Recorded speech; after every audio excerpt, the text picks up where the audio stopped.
Hello' everyone, welcome back to শাওনৰ দ্বিতীয়টি সোমবাৰ। ৰাতিপুৱা সোনকালে শুই উঠি একদম সেউজীয়া ৰঙৰ কাপোৰ পিন্ধি মই গ'লোঁ দললৈ বুলি এগছ চাকি জ্বলাবলৈ আৰু সকলোৰে হৈ প্ৰাৰ্থনা কৰিবলৈ।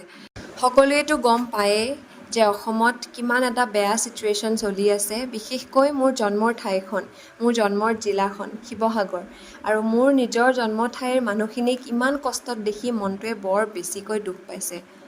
কিন্তু এইটো দেখি সঁচাকৈ ভাল লাগিছে যে ইমান জেগাৰ পৰা মানুহবিলাকে আহি আমাৰ এই মানুহখিনিক উদ্ধাৰ কৰিছেহি, মান সাহাৰ্য দিছেহি, সহায় কৰিছেহি। এইখিনি দেখি সঁচাকৈ মনটো বৰ বেছিকৈ ভাল লাগিছে।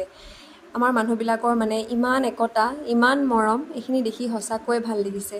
ময়ো মোৰ ফালৰ পৰা সৰু চেষ্টা এটা কৰিলোঁ সহায় কৰিবলৈ, আৰু এই বেয়া দিনবোৰ যাতে সোনকালে শেষ হওক, ভাল দিনবোৰ যাতে আকৌ ঘূৰি আহক, তাকে আজি মহাদেৱৰ ওচৰত প্ৰাৰ্থনা কৰিছোঁ যে মানুহবিলাক উদ্ধাৰ হওক, সকলোৰে ভাল দিনবোৰ আকৌ ঘূৰি আহক। আজিৰ ভিডিঅ'টো ইমানেই।